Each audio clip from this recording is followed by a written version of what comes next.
So what's up mga kamamay? Again, nandito ulit ako, ang inyong Mamay Love Advice, upang magbigay na naman ng isang advice tungkol sa usapin ng pag-ibig. Okay? So ngayon, nakakalungkot lang isipin, okay, na ang daming mga relasyon na nasisira at nagkakahiwalay dahil lamang sa isang rason or sa isang maliit na rason. Walang iba kundi yung hindi po nila maibigay, okay, yung saya o kaligayahan na kanilang hinahanap sa isang relasyon. At walang iba kundi yung SEX.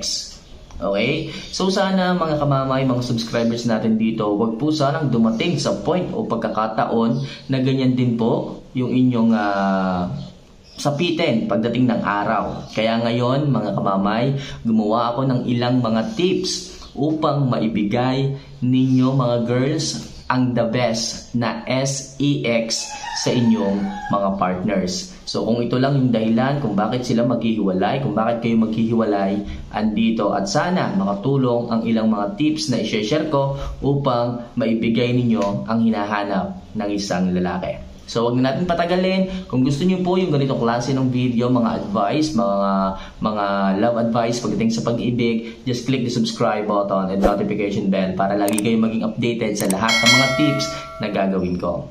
So yun na nga mga kamamay. So eto nga mga tips na to, sigurado ako effective po ito upang sa ganon is ma-enjoy nyo po ang ganitong proseso, ang ganitong bagay pagdating sa inyong buhay pag-ibig. So number 1, paano nyo nga ba maibibigay yung the best na SEX sa inyong mga partners? So number 1, alamin nyo po ang size and shapes ng kanilang mga saging. Okay? So hindi po kasi basta na lamang kayo nakaibabaw sa kanila is okay na. Okay? So kasi po may mga factor po yan eh. Kung ano po yung sizes and shapes ng saging, dyan po kayo magbe-base kung ano po ang movements na inyong gagawin. So hindi po kasi sila pare-pareho. Yung pag-aakala natin pare-pareho na sila is pare-parehong tuwid, hindi po. So para po sa kalaman nyo mga girls, meron pong iba't ibang sukat ng saging ng pipino ang bawat lalaki. May ganyan, may ganyan, may ganyan, pero wala namang ganyan. Okay? So, kapag ka po ganyan, alamin nyo po kung paano po ang adjustments na inyong gagawin kung kayo man is iibabaw o gigilin sa ibabaw ng mga yan. Kung medyo maliit po ang saging, learn na maging soft or medyo mababa lamang po ang pag-bounce sa kanila. Para po sa ganon, maging soft and smooth po. Okay? Yung gagawin ninyong SEX. And at the same time, kung siya naman po is mahaba, so mas maganda po. Kasi po, the more na malaki yung allowance, the more na mas enjoy and smooth ang inyong klap-klapan. Kaya po napakahalagang alamin yung sizes and shapes para po yung adjustments may bigay ninyo. So sa ganyang bagay, may enjoy po ng isang lalaki ang inyong pag-ibabaw sa kanila. Number 2, umibabaw ka at gumiling. Okay? Sa dalawang bagay na to, sa dalawang movements na to, dyan po masusukat kung mag-i-enjoy ang isang lalaki. Hindi kesyo nakaibabaw ka dyan o ginagawa mo yung taas, baba, is satisfied na kaagad ang isang lalaki. So dyan po kayo nagkakamali. Learn to wave. Okay? Matutunan nyo po sana ang gumiling ng maayos, ang gumiling ng masarap. Hindi po pwedeng basta na nga lang kayo nagtaas baba. So parang dagat, parang yung alon ng dagat. Sumabay po kayo sa rhythm. Sumabay po kayo sa beat para po sa ganun maibigay ninyo ang tamang pag-ibabaw at tamang pag-giling. So number 3, medyo humiga ka ng konti at ilapit mo ang iyong pisngi sa pisngi niya. Sa ganitong klase ng sitwasyon at sa ganitong klase ng posisyon, mafe-feel niya yung bawat hinga at bawat ungol na ginagawa mo. Gumalaw ka rin ng medyo smooth, huwag masyadong mabilis, pero merong beat. Habang may lumalabas na sounds and pag-ungol sa iyong bibig malapit sa kanyang tenga, na feel niya Okay? Na talagang nasasarapan ka sa ginagawa mo. Yung ganong instinct and ganong feeling para sa isang lalaki, mas mafe-feel niya na mas gaganahan pa siya at masasarapan sa ginagawa mo.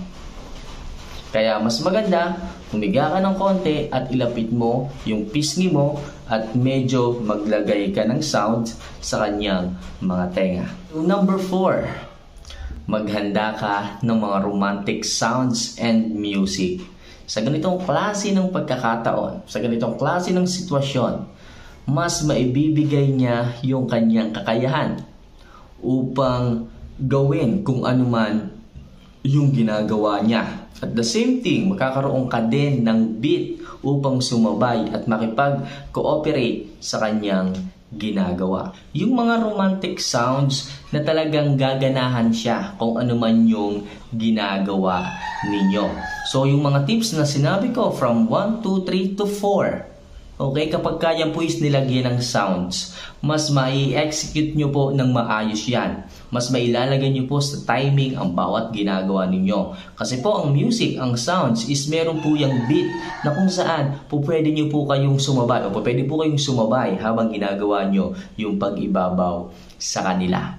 Bawat beat sinasabayan nyo, kaya po ganun na lamang ang enjoyment na mararamdaman ng isang lalaki. So ano pang iniintay nyo mga kamamay, hanapin nyo na, i-download nyo na yung mga music na nakapagbibigay ng kaakit-akit na sound sa inyo. Number 5, cooperations.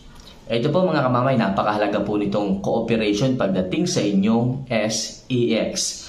Huwag niyo po sanang uugaliin na palagi na lamang na lalaki ang gumagawa ng mga bagay-bagay.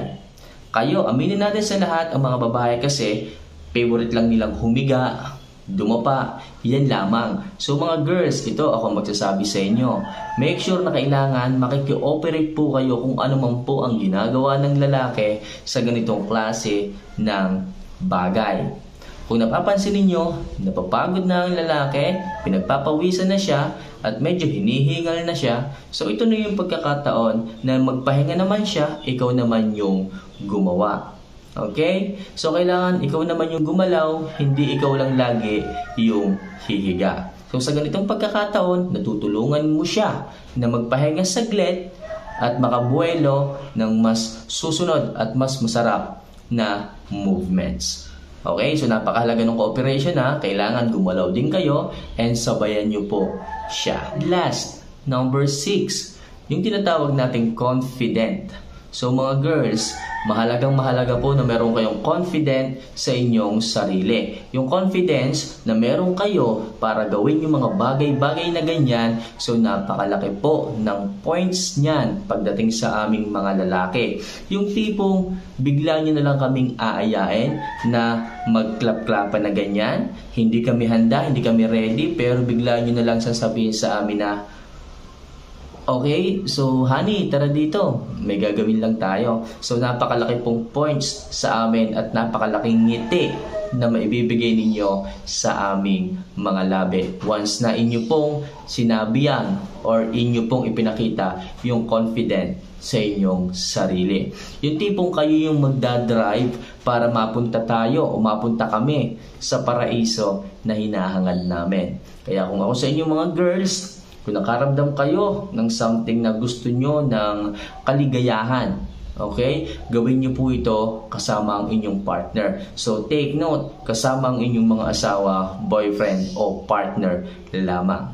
Alright? So yun lang mga kamamay. Sana mag-enjoy kayo sa mga tips na ibinigay ko. Sana nag-enjoy kayo at makatulong ito sa inyong relasyon kung ito lang ang tanging kulang para maging masaya kayo. So don't forget to click the subscribe button and notification bell para lagi kayo maging updated pa sa lahat ng mga video na kagaya nito na po pwede kong i-share sa inyo. Hanggang sa muli, this is Mommy Love Advice. Thank you for watching.